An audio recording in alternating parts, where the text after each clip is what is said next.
Santé et chocolat.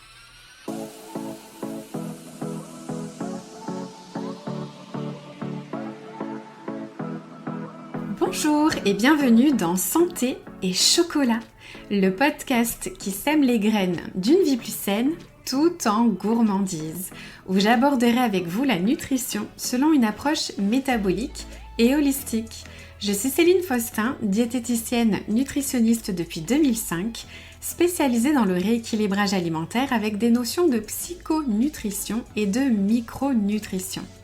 Derrière chaque épisode se cache un peu de mon parcours, mon histoire avec la nutrition, mais aussi beaucoup d'expériences vécues auprès de mes patients.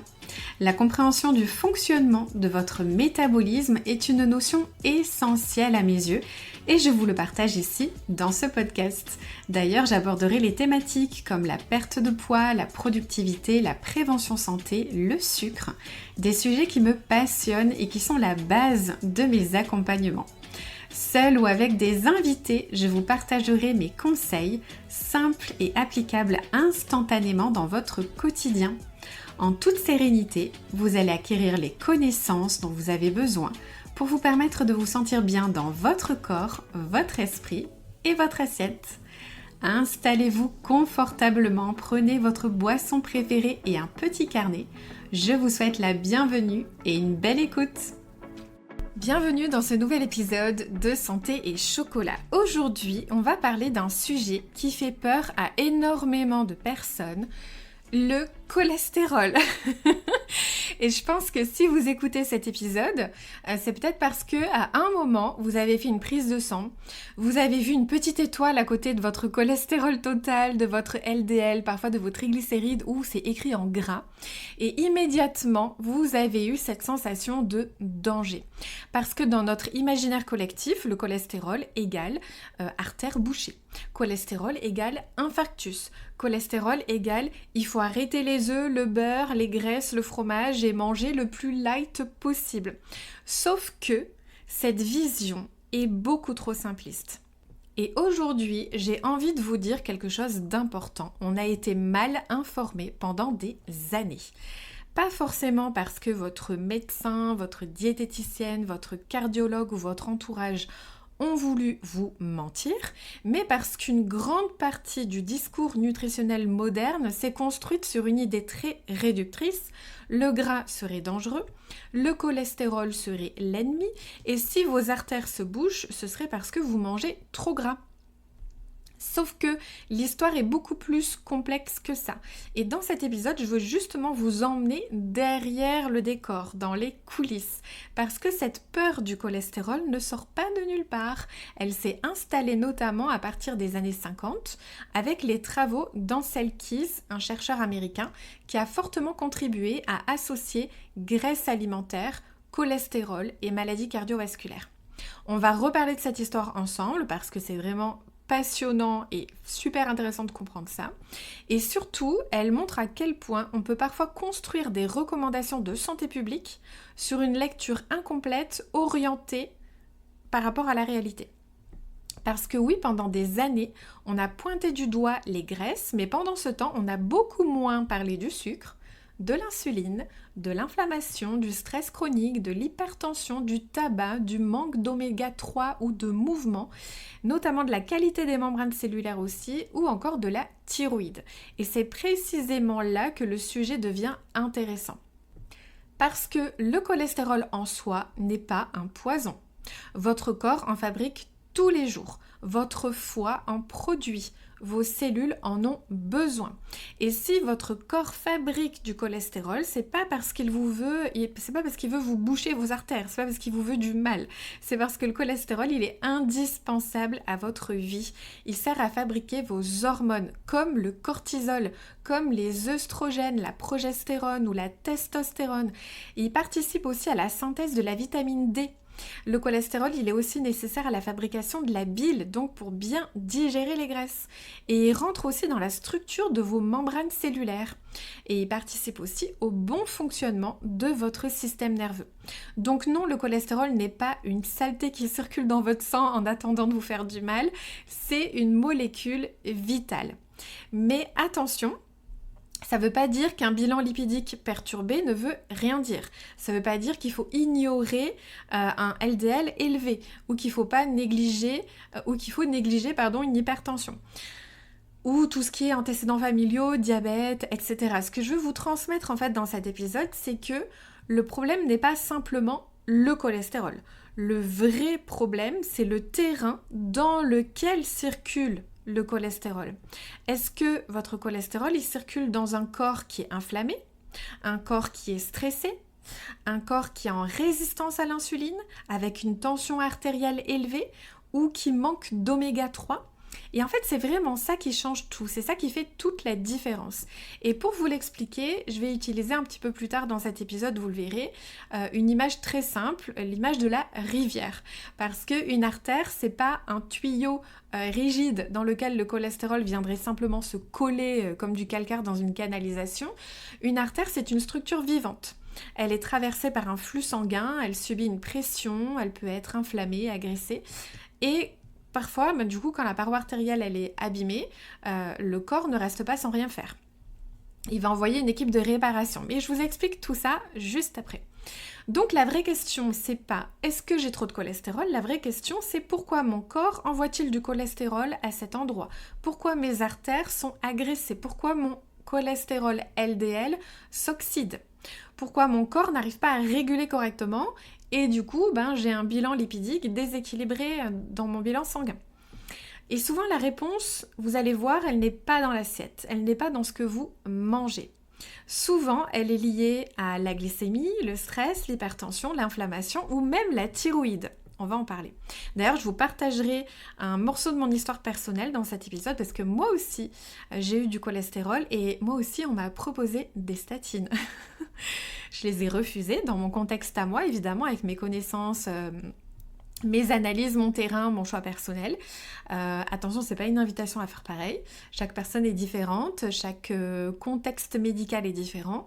Ce que je veux surtout montrer à travers mon exemple, c'est qu'on ne peut pas regarder le cholestérol comme un chiffre isolé. Et dans mon cas, il y a aussi une hypothyroïdie.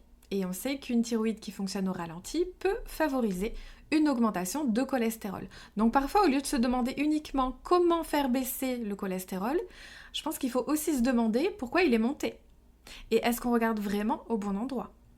Donc, dans cet épisode, on va voir tout ça et je vais vous donner évidemment des conseils concrets pour arrêter d'avoir peur du gras, tout en apprenant à mieux choisir vos graisses qui vont soutenir réellement vos cellules, vos hormones, votre cerveau et votre santé cardiovasculaire. L'objectif, c'est de vous aider à sortir de la peur pour entrer dans la compréhension. Vous savez à quel point j'aime expliquer, que vous compreniez pourquoi on met en place des changements. Parce que juste un chiffre isolé sur une prise de sang, en fait, ça ne raconte pas du tout toute l'histoire qu'il y a autour. Ce qui compte, c'est vraiment votre terrain et tout le contexte autour et on va décortiquer ça aujourd'hui. Alors, pour comprendre pourquoi le cholestérol fait aussi peur aujourd'hui, il faut revenir un peu en arrière. Parce que cette peur, elle ne vient pas de nulle part. Elle s'est construite progressivement, notamment à partir des années 50, à une époque où les maladies cardiovasculaires explosaient dans les pays occidentaux. Et forcément, les chercheurs ont voulu comprendre pourquoi de plus en plus de personnes font des infarctus, pourquoi les artères se bouchent, pourquoi certains pays semblent plus touchés que d'autres. Et c'est là qu'arrive Ancel Keys. C'est un chercheur américain qui va devenir une figure centrale dans l'histoire de la nutrition moderne. Son idée, en résumé, c'est que plus un pays consomme de graisse, plus il aurait des maladies cardiovasculaires. Et cette idée va marquer des décennies de recommandations nutritionnelles encore aujourd'hui. Mais là où l'histoire devient intéressante, c'est que les premiers graphiques utilisés pour associer consommation de graisse et mortalité cardiovasculaire, eh bien, ça ne racontait pas toute l'histoire. On parle souvent de l'étude des 6 ou 7 pays, mais en réalité, il y a eu plusieurs étapes et elles se sont un petit peu toutes mélangées. Au départ, dans les années 50, Ancel Keys présente des données comparant plusieurs pays. Et ce qui est reproché à cette lecture, c'est d'avoir mis en avant des pays qui semblaient confirmer l'hypothèse qui est plus de graisse égale plus de maladies cardiovasculaires. Mais quand d'autres chercheurs ont repris les données disponibles avec davantage de pays, et bien en fait cette association, elle est apparue beaucoup moins nette. En clair, c'était plus du tout, plus on mange gras, plus on meurt du cœur. Déjà, il faut savoir que Ancel Keys, il était payé par l'industrie du sucre pour mener ses études. Et notamment, c'est une étude qui a été faite sur 22 pays. Eh bien, ce cher Ancel, il a décidé de ne publier que les chiffres qu'il a rangés. Il a pris en compte uniquement les résultats de 6 ou 7 pays, je ne sais plus, sur les 22. Il a mis de côté, par exemple, la Norvège, alors que c'est un pays où ils consomment beaucoup de graisse, avec leur fameux saumon au petit-déj, et qui, malgré tout, ont très peu de troubles cardiaques. Donc ça, évidemment, ça n'allait pas dans son sens. Donc, hop, éliminer la Norvège. Et il a mis de côté aussi, par exemple, le Chili, où les pays consomment très peu de graisse, mais par contre, ils ont beaucoup de maladies cardiovasculaires. Bref, dites-vous bien que les résultats qui sont sortis au final étaient complètement biaisés. Donc il a fait porter le chapeau aux graisses et au cholestérol, alors que dans les faits, c'est faux. Pourquoi ? Parce qu'il est payé par les industries du sucre et que leur intérêt est que l'on mange moins de graisse, mais plus de sucre. Alors qu'en réalité, le sucre fait prendre du poids, notamment du tour de taille, et que c'est justement cette graisse viscérale qui est dangereuse pour la santé cardiovasculaire. Sauf que les résultats de cette étude ont fait le tour du monde et sont restés ancrés depuis. Même encore aujourd'hui, je suppose que vous aussi, vous pensez que l'excès de cholestérol bouche les artères. Donc, dans l'imaginaire collectif, le gras bouche les artères, le cholestérol est dangereux, les œufs sont à limiter, le beurre est à éviter, les produits allégés sont meilleurs pour la santé et pendant des années, c'est ce message qui a été martelé. Sauf qu'en nutrition, quand on simplifie trop, on finit souvent par se tromper de combat. Parce que en faisant porter la responsabilité principale aux graisses et au cholestérol, en fait, on a laissé dans l'ombre d'autres facteurs majeurs. Le sucre, l'insuline, l'inflammation, l'hypertension, le stress chronique, le tabac, les graisses oxydées, les produits industriels, la qualité des membranes cellulaires et même la thyroïde. Et c'est là en fait que le sujet il devient dérangeant parce qu'au même moment, l'industrie du sucre avait évidemment tout intérêt à ce que les projecteurs ne soient pas braqués sur elle. On sait aujourd'hui que l'industrie du sucre a financé dans les années 60 des travaux scientifiques qui minimisaient le rôle du sucre dans les maladies cardiovasculaires et qui mettaient plutôt l'accent sur les graisses et le cholestérol. Donc pendant que le grand public apprenait à avoir peur du jaune d'œuf, du beurre et des graisses, on a su développer tout un marché de produits allégés. Allégés en gras, mais souvent enrichis en sucre, en amidon, en additifs, en produits transformés.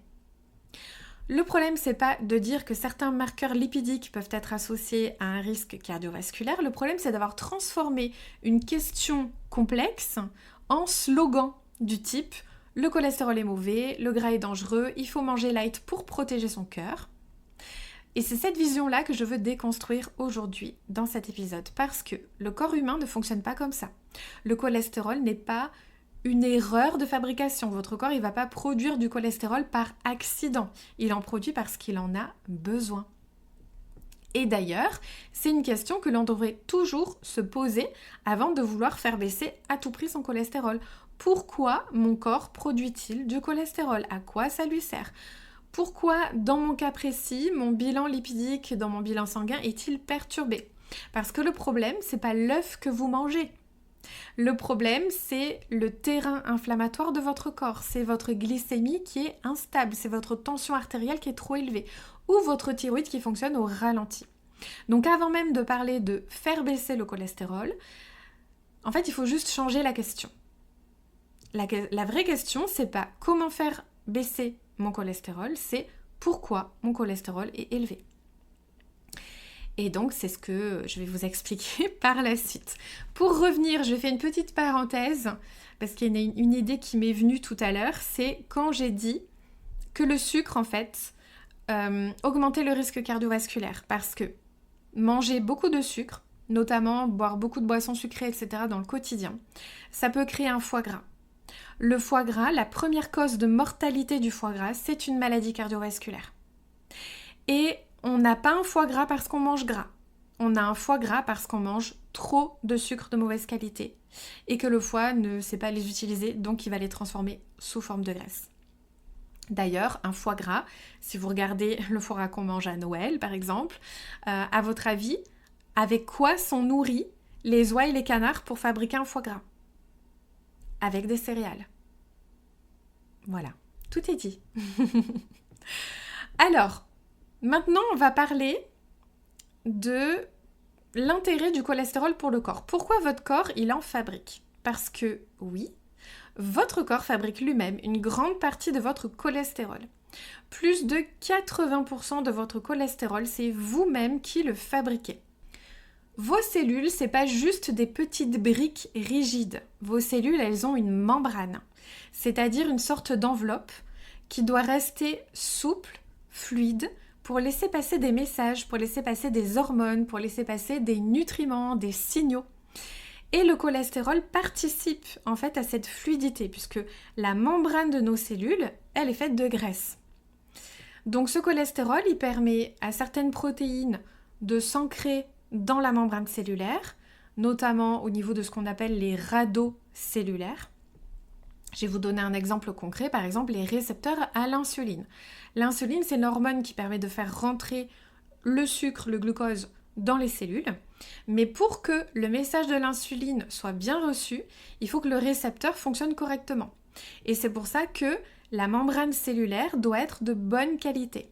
Donc le cholestérol n'est pas juste une molécule qui flotte dans votre sang, il participe véritablement à la communication entre vos cellules.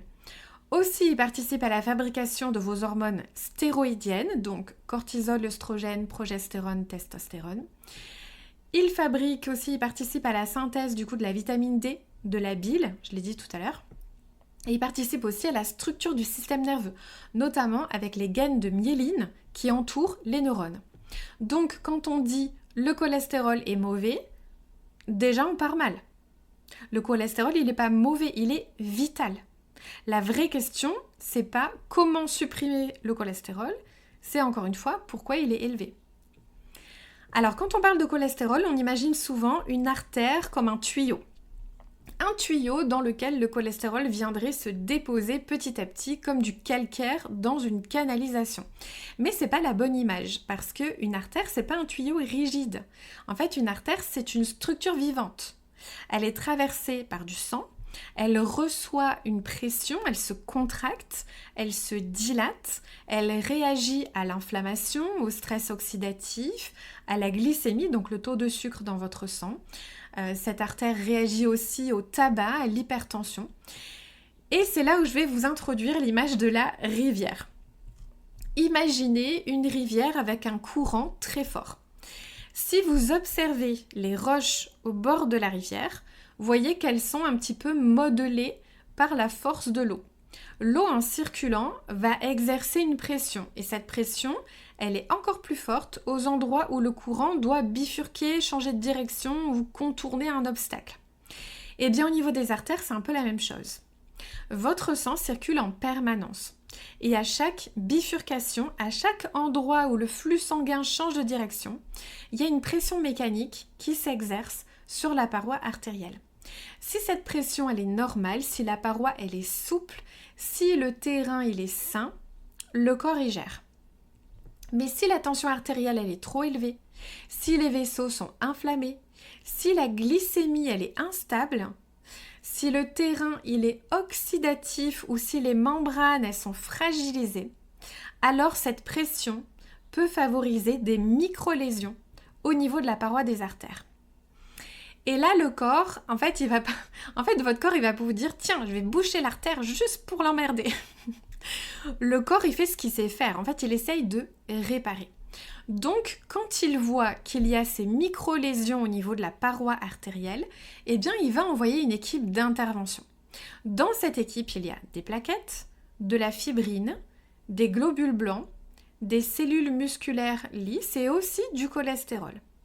Donc, vous voyez, il n'y a pas que du cholestérol. Le cholestérol, c'est pas toute l'équipe. Il fait juste partie de l'équipe de ce processus de réparation. Et c'est là que le discours classique devient trop réducteur. Parce qu'on voit la plaque, on voit le cholestérol dans la plaque et on conclut c'est le cholestérol le coupable. Mais c'est comme si vous arriviez après un incendie, vous voyez les pompiers sur place et vous concluez que c'est les pompiers qui ont mis le feu. Ça n'a rien à voir. Le cholestérol, il est présent dans la plaque, oui, mais la vraie question c'est pourquoi est-ce qu'il y avait une lésion à réparer dans la paroi artérielle? Pourquoi elle a été agressée? Est-ce qu'il y avait une inflammation? Est-ce que la tension était trop élevée? Est-ce que le cholestérol LDL était oxydé? Et c'est là où on commence vraiment à regarder au bon endroit parce que si vous avez une tension artérielle élevée, un stress chronique, une résistance à l'insuline, une alimentation riche en produits industriels, ou alors un manque d'oméga 3, une inflammation de bas grade, on appelle ça aussi une inflammation silencieuse, une glycémie qui fait le yo-yo toute la journée, ou que vous fumez ou qu'il y a un manque de sommeil, votre risque cardiovasculaire, vous voyez bien qu'il ne se résume pas que au cholestérol. Il devient un élément dans le tableau global. Parce que parfois, on veut faire baisser le cholestérol alors que le vrai sujet est ailleurs. Et justement, par exemple, la thyroïde.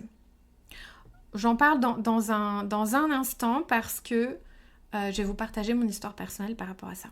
Mais juste avant, retenez que le cholestérol n'est pas un ennemi isolé qui se promène dans vos artères avec l'intention de les boucher. C'est une molécule qui est utile, vitale. Ce qui pose problème, c'est quand ce cholestérol circule dans un terrain inflammatoire, oxydé, hypertendu, insulino-résistant ou avec une perturbation métabolique. Donc la question, c'est pas seulement est-ce que mon cholestérol est trop haut? La question, c'est qu'est-ce que mon corps, en fait, il essaye de me dire à travers ce bilan sanguin? Alors, maintenant, j'aimerais vous amener sur un point qu'on oublie très souvent quand on parle de cholestérol, c'est que parfois, on voit un cholestérol élevé et on se précipite directement vers la conclusion, il faut faire baisser le cholestérol. Mais on ne se demande pas pourquoi il est élevé. Parce que le cholestérol, il peut augmenter pour différentes raisons. Il peut augmenter parce que l'alimentation est déséquilibrée, bien sûr, parce qu'il y a trop de produits industriels avec des graisses oxydées de mauvaise qualité, trop peu d'oméga 3, pas assez de fibres, trop de sucre, trop d'alcool. Mais parfois, le problème, il peut être ailleurs. Le cholestérol augmente, par exemple, quand le foie ne le gère pas correctement, quand il y a une résistance à l'insuline, quand il y a de l'inflammation, du stress, et aussi quand la thyroïde fonctionne au ralenti. La thyroïde, c'est une petite glande, mais elle influence énormément le métabolisme. Quand elle fonctionne bien, elle participe à la production d'énergie. Elle participe au transit, à la température corporelle, au rythme cardiaque, à la digestion, mais aussi au métabolisme des lipides, donc des graisses. Alors, quand la thyroïde est ralentie, le corps peut avoir plus de mal à éliminer correctement le cholestérol et notamment le LDL cholestérol, qui est considéré comme le mauvais cholestérol. Et c'est pour ça qu'une hypothyroïdie peut favoriser une augmentation du cholestérol total, du LDL, parfois même des triglycérides. Et je vous en parle parce que c'est mon histoire aussi. Moi aussi, j'ai eu un cholestérol élevé. Et quand mon médecin a vu mes résultats, au vu de mes antécédents familiaux au niveau cardiovasculaire, il m'a proposé des statines. Alors, je le dis tout de suite, je ne suis pas en train de vous dire de refuser un traitement, ce n'est pas le message de cet épisode. Comme j'ai dit tout à l'heure, chaque personne est différente et chaque contexte médical est différent. Il y a des situations où les traitements sont nécessaires et ce choix doit toujours se faire avec votre médecin en fonction de votre risque cardiovasculaire global. Mais dans mon cas, j'ai choisi de ne pas prendre de statine à ce moment-là. Pourquoi? Parce que je savais que mon cholestérol, isolément, ne racontait pas toute l'histoire. Oui, j'avais du cholestérol, mais j'avais aussi une hypothyroïdie. Et pour moi, ça change complètement la lecture. Parce que si ma thyroïde fonctionne au ralenti, il est logique que mon métabolisme lipidique soit moins efficace. Donc, au lieu de me demander uniquement comment je peux faire baisser mon cholestérol avec des statines, par exemple, du coup, je me suis demandé pourquoi il est élevé. Est-ce que ma thyroïde fait partie de ce problème, de cette problématique? Est-ce que mon corps est en train de me donner une information plus globale, finalement? Et dans mon cas, en soutenant et en régulant ma thyroïde, mon cholestérol, en fait, il a de grandes chances de diminuer naturellement. Encore une fois, c'est pas une règle universelle, mais c'est un exemple très concret de ce que j'essaie de vous transmettre dans cet épisode, c'est-à-dire qu'un chiffre isolé ne suffit pas. On ne peut pas regarder le cholestérol sans regarder tout ce qu'il y a autour. Parce que sinon, on risque en fait de traiter un marqueur sans en comprendre la cause. Et là où je trouve qu'on manque parfois de nuances, on donne une réponse rapide en fait à un bilan qui est plus complexe qu'il n'y paraît. Alors qu'en réalité, le cholestérol il devrait souvent être vu comme un signal qui nous invite à regarder plus loin. Donc maintenant que vous avez compris que le cholestérol n'est pas l'ennemi, mais qu'il peut devenir problématique dans un mauvais contexte de terrain, la question c'est qu'est-ce qu'on fait concrètement ? Et la première chose, c'est d'arrêter de faire la guerre au gras. Votre corps, il a besoin de graisse, il a besoin de lipides. Vos hormones en ont besoin, votre cerveau en a besoin, vos membranes cellulaires, elles ont besoin de graisse. Votre bile, votre vitamine D, votre système nerveux, tout ça, ça a besoin de graisse. Donc l'objectif, c'est pas de manger sans gras. L'objectif, c'est de mieux choisir vos graisses. Et surtout, d'éviter les graisses qui abîment réellement votre terrain. Par exemple, les graisses transformées, raffinées, oxydées, chauffées à de hautes températures, présentes en fait dans tous les produits industriels. Comme les fritures, les viennoiseries, les biscuits industriels, les margarines, les plats préparés. Tout ça, c'est des graisses qui vont poser problème. En fait, elles vont favoriser l'inflammation, elles vont rigidifier vos membranes cellulaires et elles vont perturber les ratios oméga 6, oméga 3. Et ça crée en fait un terrain beaucoup plus favorable aux maladies cardiovasculaires. À l'inverse, les bonnes graisses, elles peuvent être vraiment de véritables alliés, de bonnes alliées. En fait, elles vont participer à la satiété, elles vont stabiliser la glycémie, elles vont soutenir les hormones, nourrir et rendre fluides les membranes cellulaires. Et certaines, comme les oméga 3, ont un rôle majeur dans la modulation de l'inflammation. Donc, en pratique, voici ce que je vous conseille au quotidien. Utilisez une bonne huile dans votre alimentation. Par exemple, huile d'olive, de colza, de noix, l'huile de camélide. Idéalement, choisissez-les vierges, extraites à froid. Utilisez-les plutôt crues, surtout pour les huiles riches en oméga 3 qui sont plus fragiles. Et achetez-les dans des bouteilles en verre. S'il vous plaît, arrêtez d'acheter vos bouteilles, vos huiles dans des bouteilles en plastique. Tout ce qui est perturbateur endocrinien, ça passe dans le plastique, ok ? Donc quand vous prenez une bonne huile, entre guillemets, d'olive dans une bouteille en plastique, dites-vous que vous récupérez derrière tous les perturbateurs endocriniens qui sont passés à travers le plastique. Aussi, vous pouvez rajouter chaque jour une portion d'oléagineux, des noix, des noisettes, des amandes, 20 grammes par jour environ, c'est déjà très intéressant. Parce que ce sont de bonnes sources d'acides gras, de bonne qualité, et c'est facile à prendre dans la journée en collation ou en dessert, ou même dans un porridge le matin ou dans un yaourt, peu importe. Vous pouvez aussi ajouter des graines de lin broyées dans vos salades, vos plats, vos yaourts, vos compotes, vos desserts maison. Voilà, vous pouvez rajouter dedans. Pourquoi broyer ? Parce que si vous les mangez entières, elles vont traverser souvent le tube digestif sans être bien assimilées. Parce que c'est tellement petit qu'on les mâche pas toutes en fait. On ne mâche pas toutes les petites graines. Donc ça va être important du coup que vous les broyez. Moi ce que j'ai fait c'est que j'ai mis des graines de lin dans un moulin à poivre. Voilà, du coup je moue sur mes salades ou sur mes légumes, sur mes viandes, etc. Pensez aussi aux fibres parce que quand on parle cholestérol, on parle souvent de graisse mais pas assez des fibres. Les légumes, les légumineuses, les graines, les oléagineux, l'avoine, le psyllium, tout ça, ça peut aider le corps à mieux gérer le cholestérol, la glycémie, le transit, le microbiote. Ensuite, chaque semaine, essayez d'apporter des oméga 3 sous une forme intéressante. Par exemple, des petits poissons gras comme les sardines, maquereaux, harengs, donc 2 à 3 fois par semaine. Je dis bien petits poissons gras parce qu'ils sont plus intéressants que les gros poissons comme le saumon par exemple. Parce que le saumon peut être davantage exposé aux métaux lourds. Si c'est compliqué pour vous de manger 2 à 3 fois par semaine des sardines, du maquereau ou du hareng, dans ce cas-là, vous pouvez prendre des compléments d'oméga 3. Ensuite, les œufs. Et je sais que c'est un sujet sensible quand on parle de cholestérol. Pendant longtemps, on a dit aux personnes qui avaient du cholestérol de limiter les œufs, voire de supprimer le jaune. Je pense qu'on a tous déjà fait des recettes où on enlève une partie des jaunes et on garde le blanc. Mais encore une fois, c'est pas la bonne vision. Le jaune d'œuf contient du cholestérol, oui, mais il contient aussi de la choline, des vitamines, des minéraux, des antioxydants, des nutriments qui sont importants pour le cerveau, pour le foie, pour les hormones. Donc les œufs ont tout à fait leur place dans une alimentation équilibrée. Personnellement, vous savez peut-être, mais je mange environ 3 œufs tous les matins. Les œufs, c'est vraiment ma protéine principale. À la maison, on achète entre 4 à 5 boîtes de 12 œufs par semaine. À la maison, on est 3. Déjà, on mange tous les 3 des œufs au petit-déj.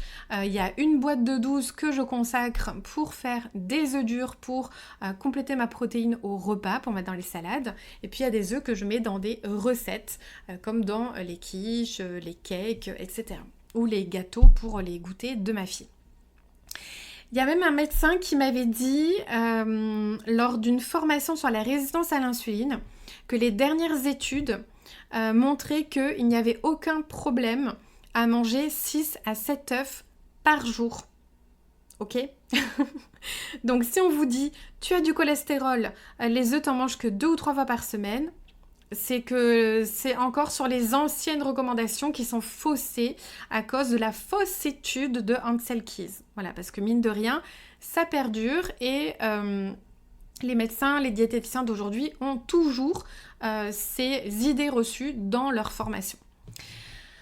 Alors, je dis pas ça évidemment pour que tout le monde achète 5 boîtes d'œufs de 12 par semaine. Hein.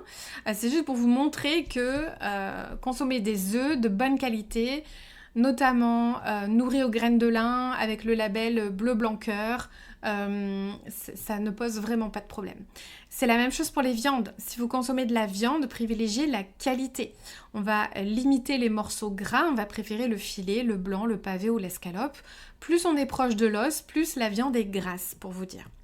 Et pour la cuisson, de faire simple. Déjà, d'éviter de faire fumer vos huiles, parce que du moment où elles fument, elles sont toxiques, donc il faudrait jeter en fait.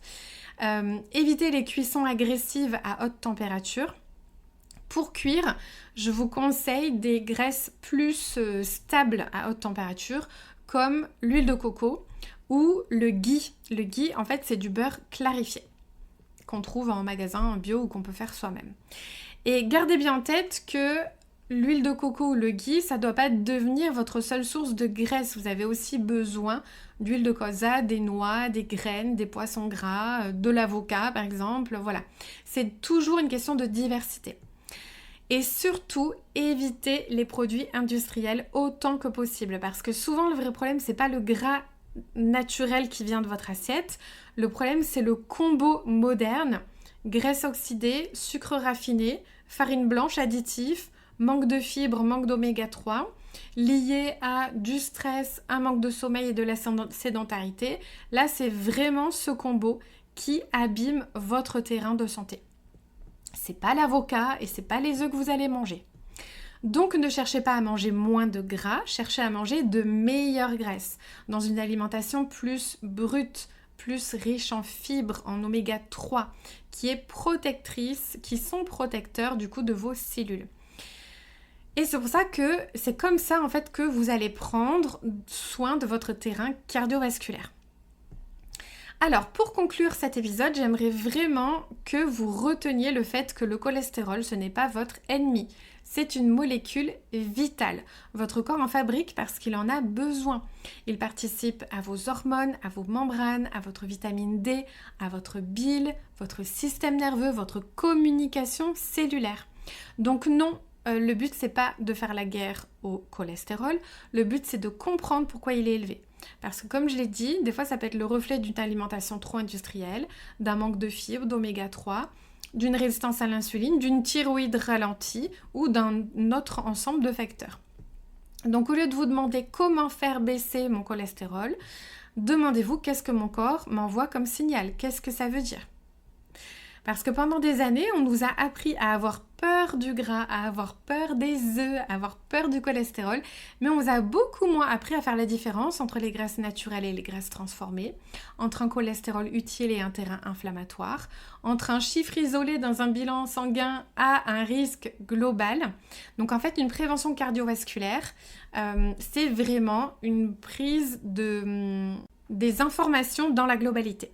Donc ne mangez pas moins gras, mangez plus de gras de qualité avec conscience, huile d'olive, noix, graines de lin broyées, les petits poissons gras, les œufs de qualité. Tout ça pour soutenir votre glycémie.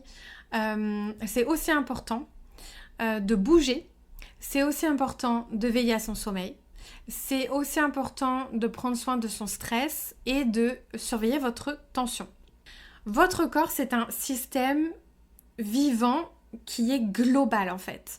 Et quand vous apprenez à l'écouter, à le comprendre, à le soutenir, vous allez sortir de la peur pour rentrer dans une vraie démarche de prévention et de compréhension de votre corps. Voilà, j'espère que cet épisode vous aura aidé à voir le cholestérol autrement. Merci d'avoir écouté cet épisode de Santé et Chocolat. Prenez soin de vous, prenez soin de vos cellules et souvenez-vous, votre corps ne dysfonctionne jamais sans raison. Il essaie toujours de vous parler, donc à vous d'apprendre à l'écouter.